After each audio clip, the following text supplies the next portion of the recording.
Hello friends, welcome to my YouTube channel teaching with Abhi में। दोस्तों, आज हम इस वीडियो में टॉप 20 क्वेश्चन देखेंगे जो कि चैप्टर वाइज है। चैप्टर का नाम है वंशानुक्रम, उससे रिलेटेड सारे क्वेश्चन हैं। तो आइए देखते हैं। पहला क्वेश्चन है कि बच्चे के लिंग का निर्धारण होता है। ऑप्शन ए माता द्वारा, ऑप्शन बी पिता द्वारा, ऑप्शन सी दोनों से और ऑप्शन डी है इनमें से कोई नहीं। तो आइए देखते हैं, इसका सही उत्तर होगा पिता से।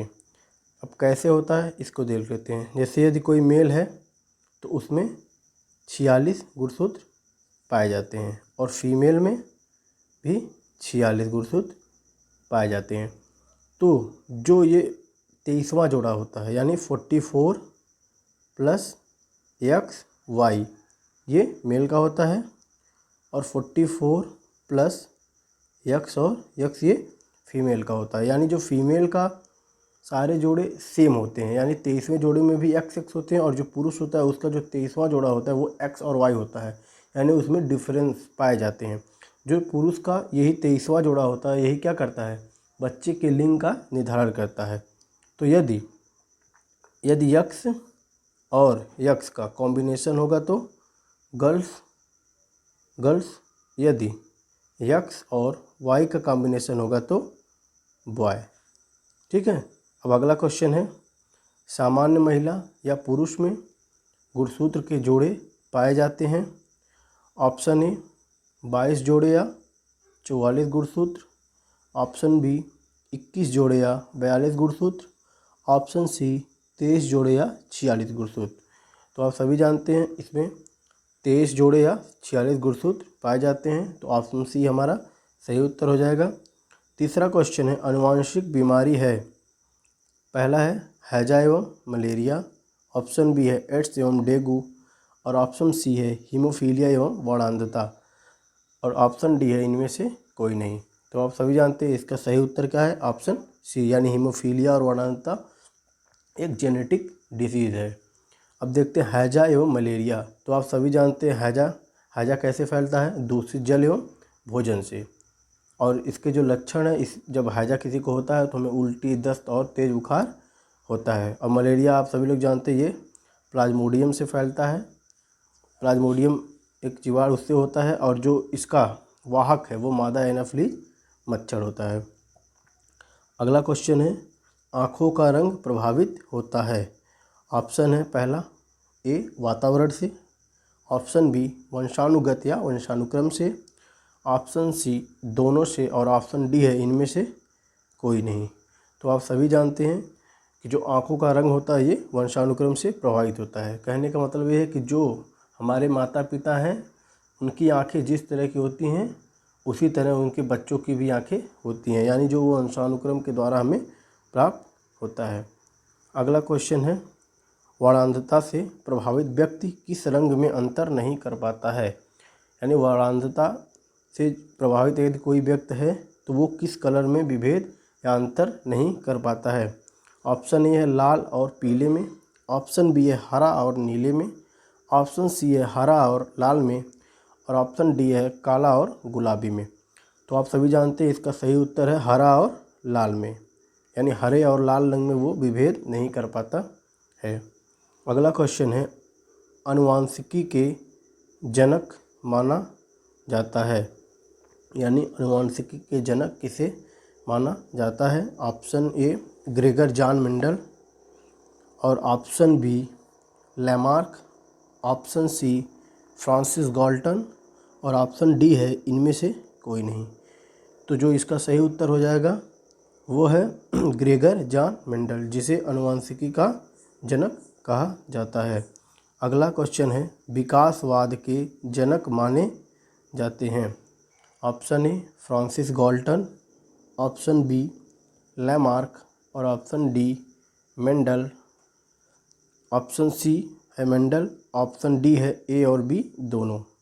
तो जो विकासवाद के जनक है वो लैमार्क को माना जाता है।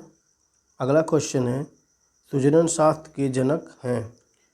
ऑप्शन ए है फ्रांसिस गाल्टन, ऑप्शन बी है कोहलर और ऑप्शन सी है वाटसन, ऑप्शन डी है इनमें से कोई नहीं। तो सुजनन शास्त्र के जनक हैं फ्रांसिस गाल्टन। इसका सही उत्तर हो जाएगा फ्रांसिस गाल्टन। और जो कोहलर हैं, ये जो कोहलर हैं, ये इन्होंने कौन सा सिद्धांत दिया था? और ये वाटसन, ये व्यवहारवाद के जनक है। इनकी एक प्रसिद्ध पुस्तक थी जिसका नाम क्या था? बिहेवियरिज्म। जो व्यवहारवाद के जनक इन्हें कहे जाने के पीछे एक बहुत बड़ा कारण ये था कि जो इनकी पुस्तक थी वो काफ़ी फेमस थी। उसी फेमस पुस्तक की वजह से इन्हें व्यवहारवाद का जनक कहा जाता है। अगला क्वेश्चन है, उत्तम जीविता का सिद्धांत दिया है।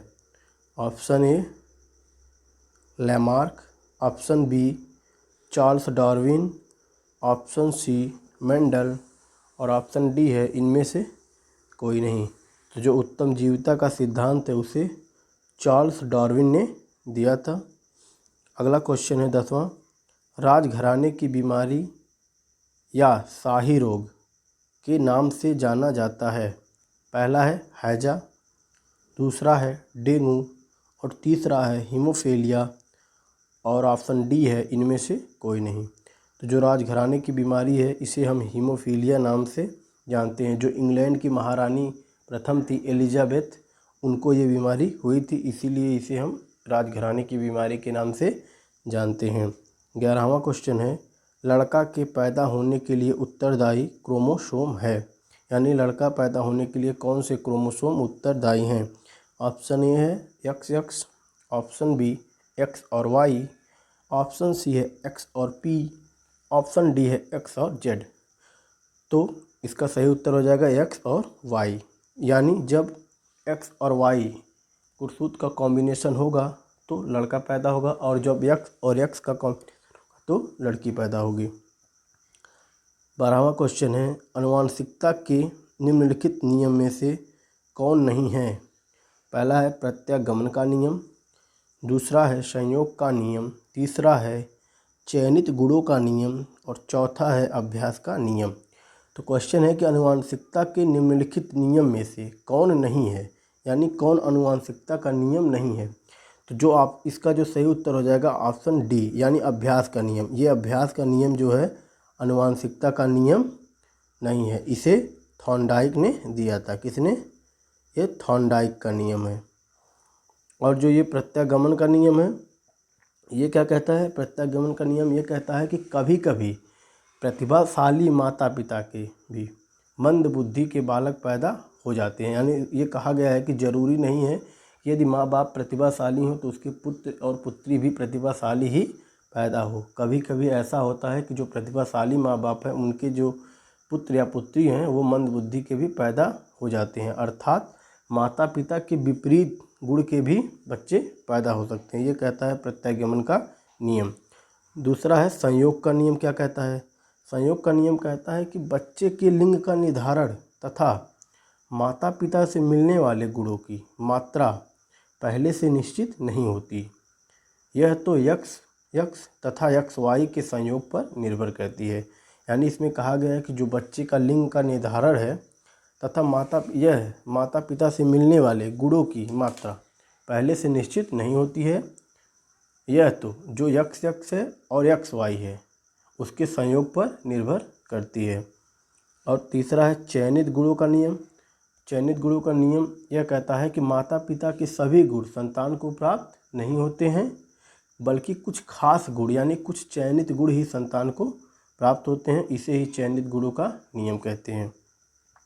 अगला क्वेश्चन है 13वां, वंश परंपरा के वाहक होते हैं। यानी जो वंश परंपरा के वाहक होते हैं, ऑप्शन ए है गुण, ऑप्शन बी है जीन या पितृक, ऑप्शन सी है दोनों और ऑप्शन डी है इनमें से कोई नहीं। तो जो वंश परंपरा के जो वाहक होते हैं वो होते हैं जीन, जिन्हें हम पितृक भी कहते हैं। अगला 14वां क्वेश्चन है, माता पिता के शारीरिक मानसिक गुणों का संतान में हस्तांतरण ही वंशानुक्रम है। यह परिभाषा किसकी है? यानी माता पिता के शारीरिक मानसिक गुणों का संतान में हस्तांतरण ही वंशानुक्रम है। यह परिभाषा किसने दी? तो जो यह परिभाषा है वो दी थी जेम्स ड्रेवर ने। यानी जेम्स ड्रेवन ने कहा था कि जो माता पिता हैं उनके शारीरिक और मानसिक गुणों का संतान में हस्तांतरण ही क्या है, वंशानुक्रम है। अब आगे देख लेते हैं बी एन झा ने क्या कहा था। तो बी एन झा ने कहा कि वंशानुक्रम किसी व्यक्ति के जन्मजात विशेषताओं का योग है। और वुडवर्थ ने क्या कहा था, वुडवर्थ ने कहा था कि वंशानुक्रम में वे सभी तत्व सम्मिलित हैं जो हमारे जन्म के समय उपस्थित रहते हैं, लेकिन जिनकी उत्पत्ति जन्म के समय न होकर 9 महीने पहले गर्भाधान के समय हुई। यानी उन्होंने ये कहा कि जो वंशानुक्रम में वे सभी तत्व आ जाते हैं जो हमारे जन्म के समय उपस्थित रहते हैं। यानी जब हम जन्म लेते हैं तो उस समय जो लक्षण हमें दिखाई देते हैं वो सब, लेकिन जिनकी उत्पत्ति जन्म के समय ना होकर, यानी उन्होंने कहा कि जब कोई बालक जन्म लेता है तो इसकी उत्पत्ति उस समय ना होकर गर्भाधान के समय हो जाती है। यानी जब गर्भाधान होता है उसी टाइम ये सारे लक्षण जीन के माध्यम से पहुंच जाते हैं।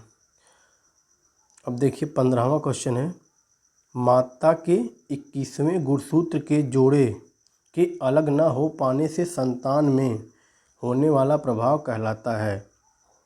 पहला है Klinefelter syndrome, option B है डाउन सिंड्रोम, ऑप्शन सी है टर्नर सिंड्रोम और ऑप्शन डी है इनमें से कोई नहीं।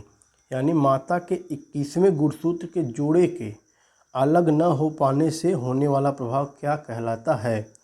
तो ये जो प्रभाव है वो कहलाता है डाउन सिंड्रोम। इसका सही उत्तर क्या हो जाएगा, डाउन सिंड्रोम। अब डाउन सिंड्रोम में होता क्या है, डाउन सिंड्रोम में होता ये है कि जो बालक जो पैदा होगा वो शारीरिक और मानसिक विकास उसका सही से नहीं हो पाता है, यानी उसमें मानसिक मंदता पाई जाती है। और जो ये परिवर्तन होता है ये कायिक गुणसूत्र में होता है।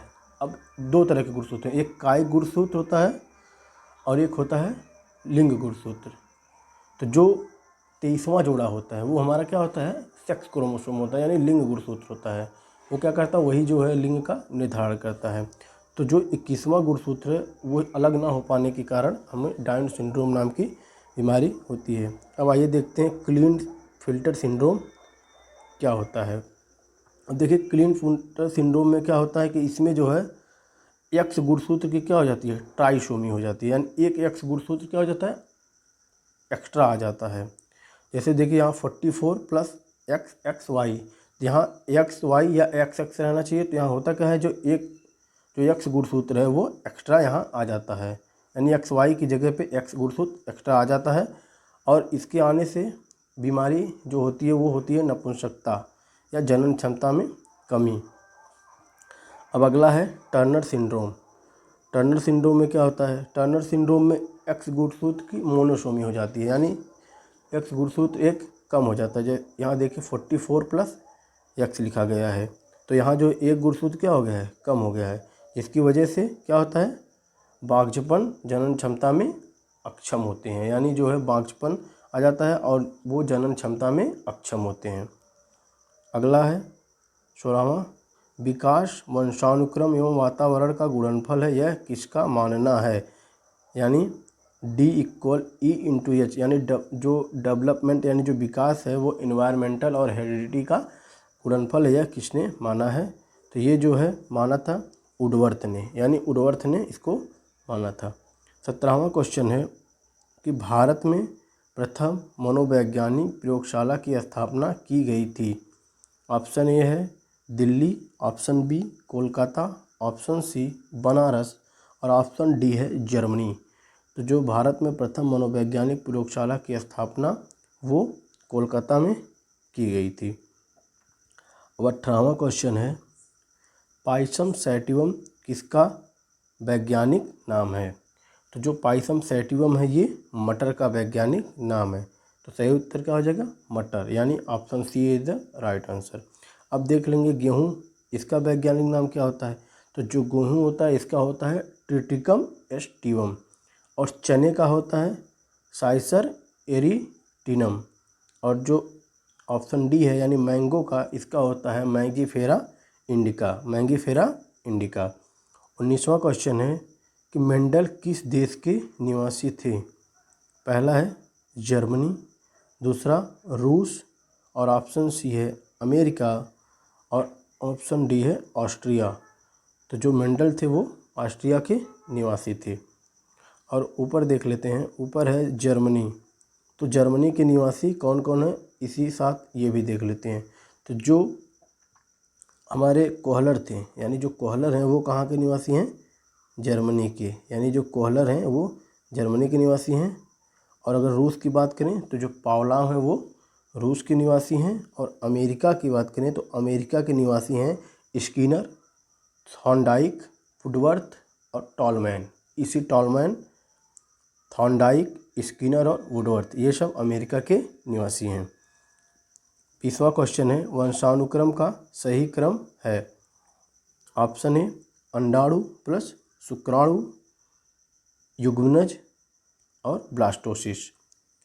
ऑप्शन बी है युग्मनज, ब्लास्टोसिस, शुक्राणु और अंडाणु। ऑप्शन सी है अंडाणु प्लस शुक्राणु, ब्लास्टोसिस और युग्मनज।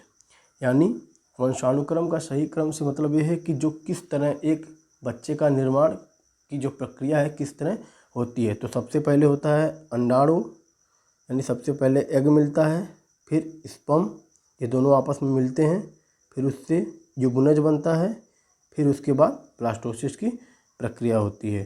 तो जो ऑप्शन ए है वो हमारा सही हो जाएगा। तो ये 20 क्वेश्चन कैसे लगे आपको? यदि क्वेश्चन अच्छे लगे हों तो वीडियो को लाइक और कमेंट्स करना ना भूलें। मिलते हैं नेक्स्ट वीडियो में, तब तक बाय।